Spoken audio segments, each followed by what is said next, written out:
ഭയം ഭക്തി ബഹുമാനം ബബ്ബ ബോറിംഗ് ഫിലിം. പല ഫേമസ് ആയിട്ടുള്ള യൂട്യൂബേഴ്സിന്റെ തമിഴിൽ നിന്ന് അതാണ് കാരണം. അവർക്ക് സിനിമ ഇഷ്ടപ്പെട്ടിട്ടില്ല. എന്താണ് റീസൺ എന്ന് ചോദിക്കുമ്പോൾ ലോജിക് ഇല്ല.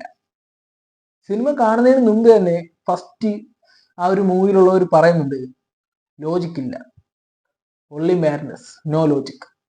അതും കണ്ടുവച്ച് അതും അറിഞ്ഞു വെച്ച് സിനിമയ്ക്ക് കയറി വന്നിട്ട് സിനിമയ്ക്ക് ലോജിക് ഇല്ലെന്ന് പറയുന്നത് എത്രത്തോളം പൊട്ടത്തരമാണെന്ന് ചോദിച്ചാൽ അവർ സമ്മതിക്കില്ല.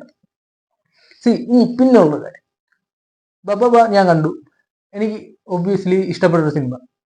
പക്ഷേ ഇറ്റ്സ് ജസ്റ്റ് ലൈക്ക് ഒരു സി ഐ ഡി മൂസ സിനിമയിൽ ലോജിക് ഉണ്ടോ? ഇല്ല. പക്ഷേ കണക്ഷൻ ഉണ്ട്. ആ ഒരു സെയിം സിറ്റുവേഷൻ ആണ് ഈ ഒരു സിനിമയിൽ വന്നിട്ടുള്ളത്. ലോജിക് ഇല്ല.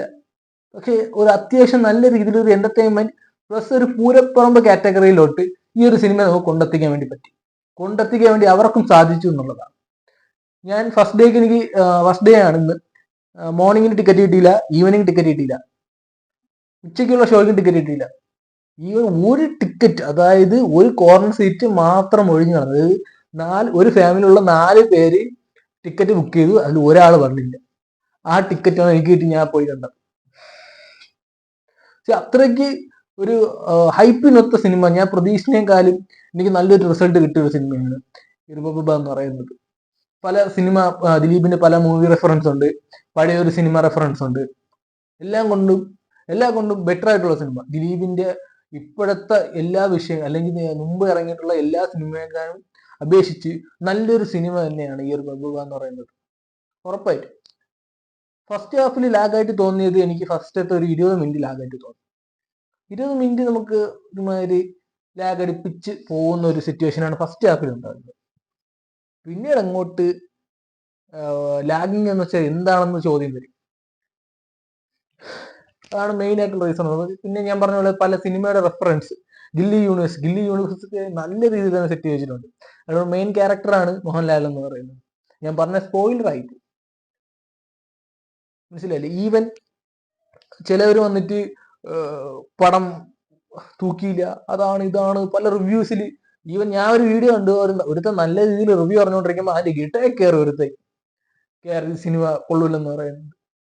ഓരോരുത്തർക്കും ഓരോ ടേസ്റ്റാണ്. ഈവൻ ഇത്രയും നാളിറങ്ങിയ ആ ഒരു ദിലീപിന്റെ സിനിമ അപേക്ഷിച്ച് നോക്കുമ്പോൾ ദിസ് ഈസ് ദ ബെസ്റ്റ്. ഞാൻ ഇന്നലെ ദിലീപിനെ പറ്റി ഒരു വീഡിയോ ചെയ്തിട്ടുണ്ടായിരുന്നു. ആ ഒരു വീഡിയോയിൽ എനിക്ക് ഒരുത്തൻ DM ആയിട്ട് വന്ന മെസ്സേജ് എന്ന് വെച്ചാൽ ദിലീപിന്റെ ഫാൻസ് അസോസിയേഷൻ നമുക്ക് എത്ര രൂപ തന്നു എന്നുള്ളതാണ്. അത്രത്തോളം ആ ഒരു മനുഷ്യനെ വെറുക്കുന്നവരുണ്ട്. ഒരിക്കലും ഈ ഒരു സിനിമ 100 കോടി ക്ലബിൽ കയറൂല. കാരണം അദ്ദേഹത്തിന് ഹേറ്റേഴ്സ് ഉണ്ട്. മനസ്സിലാക്കുക. ഇത്രയും ഹേറ്റേഴ്സ് ഉള്ള ഒരു നടൻ എങ്ങനെ 100 കോടി ക്ലബിൽ കയറ്റും? ചോദ്യചിഹ്നമാണ്. ഒരിക്കലും നമ്മൾ 100 കോടി നമ്മൾ പ്രതീക്ഷിക്കുന്നില്ല. പക്ഷേ ഇത് തിയേറ്ററുകാർ കുറച്ച് കൊഴിയും. ഈ ഒരു സിനിമ എങ്ങനെ പോയാലും കൊഴിയും. കാരണം അമ്മ ഒരു പെർഫോമൻസ് ആ സിനിമയിൽ കാഴ്ചവെച്ചിട്ടുണ്ടെന്നുള്ളതാണ്. മനസ്സിലായില്ലേ? ഞാൻ നേരത്തെ പറഞ്ഞ പോലെ തന്നെ ഇന്നലെ ചെയ്ത ആ ഒരു വീഡിയോയ്ക്ക് കൊടുത്ത മെസ്സേജ് ഫാൻസ് അസോസിയേഷൻ നിനക്ക് എത്ര രൂപ തന്നു എന്നുള്ളത്. കാരണം ഹേറ്റേഴ്സിന്റെ അങ്ങേയറ്റം ടോപ്പിലാണ്. ഈവൻ കോടതി വിധിയെ പോലും ഇപ്പോഴും ആരും അംഗീകരിക്കുന്നില്ല. അത്രത്തോളം ഇതായിട്ടുണ്ട്. അദ്ദേഹം തെറ്റുകാരനോ അല്ലയോ, തെറ്റുകാരനല്ലെന്ന് കോടതി വരെ പറഞ്ഞു. പിന്നെ അത് ആൾക്കാർക്ക് വിശ്വസിക്കാൻ മടിയാണ്. സോ നമ്മൾ അതിനെ പറ്റിയല്ല. കമ്മിങ് ബാക്ക് ടു പോയിന്റ്, ബബ്ബ ഞാൻ പറയുന്നു, ഉറപ്പായിട്ടും പോയി കണ്ടോ. നിങ്ങൾ ഫുള്ളി എന്റർടൈൻമെന്റ് ആണ്. ഞാൻ പറഞ്ഞോടെ തന്നെ ഓരോരോ ഫേമസ് ആയിട്ടുള്ള റിവ്യൂസ് ആണ് ഇതിനെങ്ങനെ തുലയ്ക്കുന്നത്.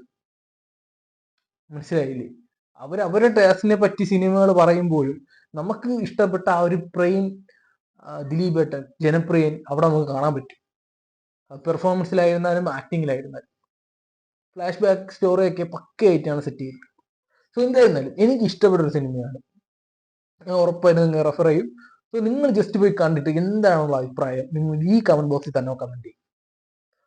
ഓക്കെ, അപ്പൊ അടുത്തോടെ കാണുന്നതായിരിക്കും. ബൈ.